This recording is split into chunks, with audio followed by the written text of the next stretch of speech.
پنجاب میں بھی موسلادھار بارش سے ندی نالوں میں سیلابی صورتحال. موضوع اور ریلوں سے راجن پور کے درجنوں دیہات کا زمینی رابطہ منقطع ہو گیا. تحصیل رجحان کی مختلف بستیاں بھی زیر آب آ گئیں.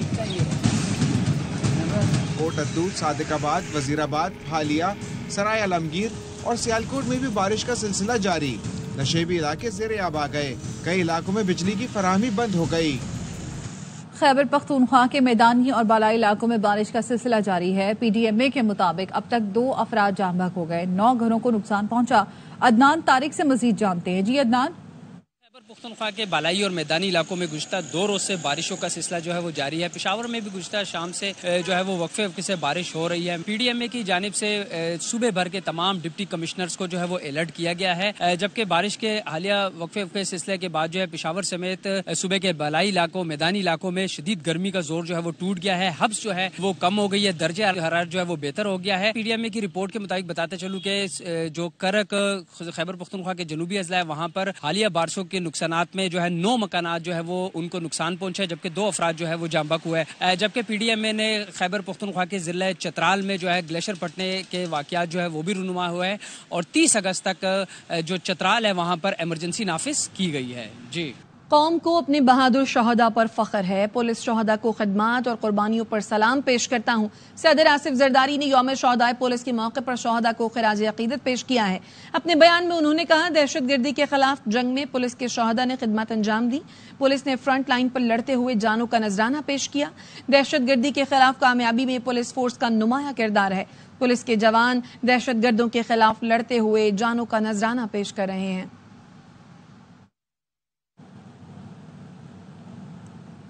وفاقی وزیر اطلاعات عطا تارڑ کہتے ہیں مخصوص نشستوں کا عدالتی فیصلہ آئین کے آرٹیکل سے باہر جا کر لکھا گیا. لاہور میں نیوز کانفرنس میں ان کا یہ بھی کہنا تھا کہ سپریم کورٹ کے 2 ججوں کے اختلافی نوٹ نے اکثریتی فیصلے پر بہت بڑا سوالیہ نشان لگا دیا. تحریک انصاف نہ اس میں پارٹی تھی نہ درخواست گزار تھی.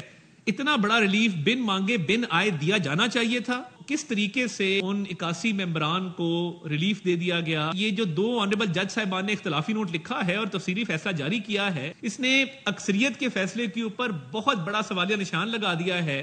بڑے ویلڈ نکات اٹھائے ہیں کہ آرٹیکل 175 اور 185 میں جو دائرہ کار جو دائرہ اختیار تفویض کیا گیا ہے اس سے باہر جا کر اکثریت نے فیصلہ دیا ہے. انہوں نے آئین کے آرٹیکل 51 کی، آرٹیکل 63 کی، آرٹیکل 106 کی بات کی ہے. آئین کے آرٹیکلز کو معطل کرنا پڑے گا اس فیصلے پر عمل درآمد کرانے کے لیے. یہ کیسے ممکن ہے کہ آپ فلور کراسنگ کریں؟ ایک پارٹی کا آپ ایفیڈیوٹ دے چکے، ریویو ہم نے بھی دائر کیا، مسلم لیگ نون نے، پیپلز پارٹی نے دائر کیا، اور ابھی تک ریویو دائر کرنے کے باوجود اس کو سماعت کے لیے مقرر نہیں کیا گیا. پی ٹی آئی کو مخصوص نشستیں ملنے کے کیس میں سپریم کورٹ کے 2 ججوں نے اختلافی نوٹ جاری کر دیا. جسٹس امین الدین خان اور جسٹس نعیم اختر افغان نے لکھا سنی اتحاد کونسل کے چیئرمین نے تو خود آزاد حیثیت میں انتخاب لڑا. 80 ارکان کی قسمت کا فیصلہ سپریم کورٹ نے انہیں سنے بغیر کر دیا. ان ارکان کا سنی اتحاد کونسل میں جانا متنازع نہیں تھا. ارکان اپنا موقف تبدیل کرتے ہیں تو ان کے حلف کی خلاف ورزی ہوگی. پی ٹی آئی کو مخصوص نشستیں دینا عدالت کا اپنا تخلیق کردہ ریلیف ہوگا. پی ٹی آئی کو ریلیف دینے کے لیے آرٹیکل 175 اور 185 کے دائرہ اختیار سے باہر جانا ہوگا. آرٹیکل 51، 63 اور 106 معطل کرنا ہوگا. آئینی ادارے کو نہیں کہا جا سکتا کہ ایسے فیصلے پر عمل کرے جو آئین کے مطابق ہی نہ ہو. پشاور ہائی کورٹ کے فیصلے میں کوئی سقم موجود نہیں.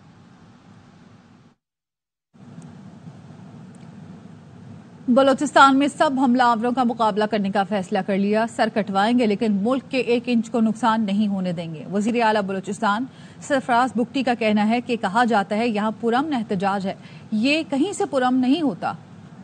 آرام سے کہہ دیا جاتا ہے یہ پرامن احتجاج ہے، یہ کہیں سے پرامن نہیں ہے. اس کی جو رسیاں جہاں سے ہلائی جاتی ہیں ہم سب کو پتہ ہے کہ وہ رسیاں کہاں سے ہلائی جاتی ہیں. بلوچستان میں جو 3 یا 4 قسم کے حملہ آور ہیں سب کا مقابلہ کرنے کا فیصلہ کیا. پولیس پہ حملہ آور ہوں، ایف سی کے جوان کو بے دردی کے ساتھ شہید کریں، جب حکومت رسپانس دے تو اب خواتین کو آگے کر لیں. ہم نے بلوچ روایت کا احساس کرتے ہوئے ابھی تک خواتین کو ہاتھ نہیں لگایا، لیکن اس طرف سے بلوچ روایات کی پامالی وہ انتہائی شرمناک ہے. ہمارا جو نوجوان ہم سے اس بنیاد پہ دور ہوا ہے کہ اب سروس ڈلیوری نہیں دے پا رہے, اس کو قریب لانے کی کوشش کرنی ہے, لیکن وہ جس کی انٹینشن میں پاکستان کو کمزور کرنا ہے اس کو ہم اتنی آزادی کے ساتھ اب بلوچستان کی سڑکوں میں گھومنے نہیں دیں. جتنے مرضی سر کٹوانے پڑے ہم سر کٹوائیں گے, لیکن ہم اپنے ملک کے 1 انچ کو نقصان آنے نہیں دیں گے انشاءاللہ. خصوصی سرمایہ کاری سہولت کونسل کی کاوشوں کے باعث برآمدات میں غیر معمولی اضافہ ریکارڈ کیا گیا ہے. ادارہ شماریات کے اعداد و شمار کے مطابق 2023-24 میں گزشتہ مالی سال کی نسبت برآمدات 10.54% اضافے سے 30.64 بلین تک جا پہنچی, جبکہ درآمدات 55.19 بلین ڈالر کے مقابلے میں 0.84% کم ہو کر 54.73 بلین ڈالر رہیں. گوشت اور اس کی مصنوعات کی برآمدات 20% اضافے سے 512 ملین ڈالر کی بلند ترین سطح پر پہنچ گئیں.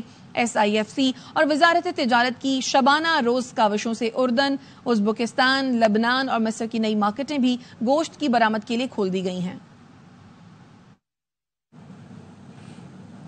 نائب امیر جماعت اسلامی پاکستان لیاقت بلوچ کہتے ہیں IPP's معاہدے کے ناقص پہلوؤں کا فورنسک آڈٹ چاہتے ہیں. دھرنے کی شرکا سے خطاب میں ان کا کہنا تھا حکومت سے مذاکرات میں مسئلے کا حل بتا دیا.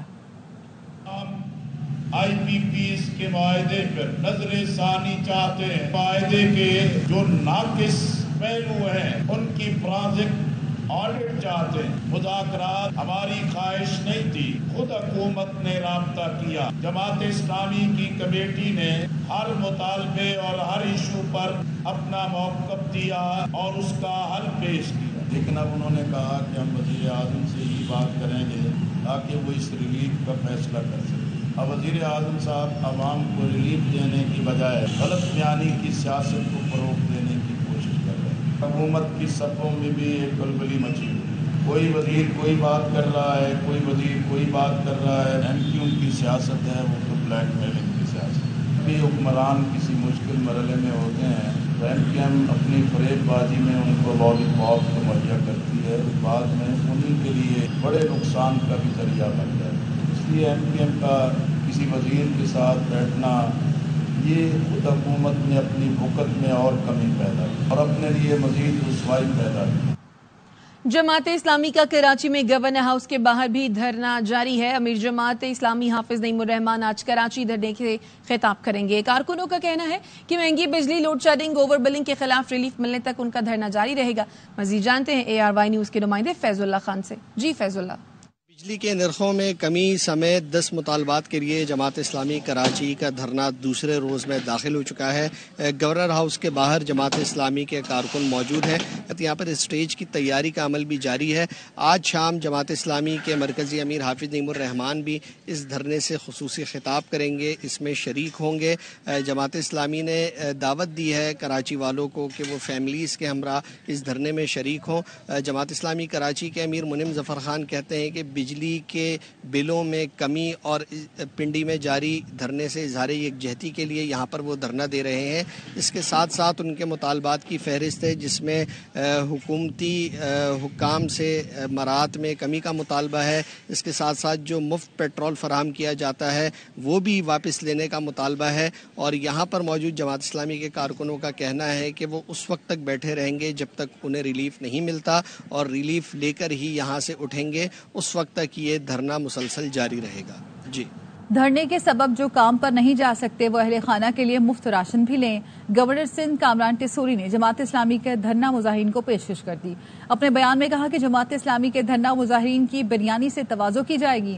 عوام کے ٹیکس سے نہیں, ذاتی رقم سے دھرنا مظاہرین کی خدمت کر رہا ہوں.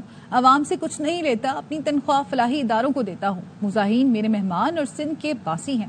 خدمت میرا فرض ہے. واپس آئیں گے اس بریک کے بعد, ہمارے ساتھ رہیے.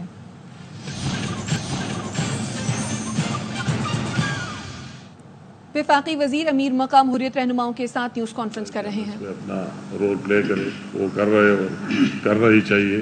میرے ان چند گزارشات سے کیے جو آپ کے سامنے میں نے بیان کیے, ایک دفعہ پھر وہی اعادہ کہ ہم پاکستان آخری دم تک اپنے ان مقبوضہ کشمیر میں بسنے والے بہنوں بھائیوں کی ہر قسم ہو, سفارتی ہو, اخلاقی ہو, جو بھی ہو,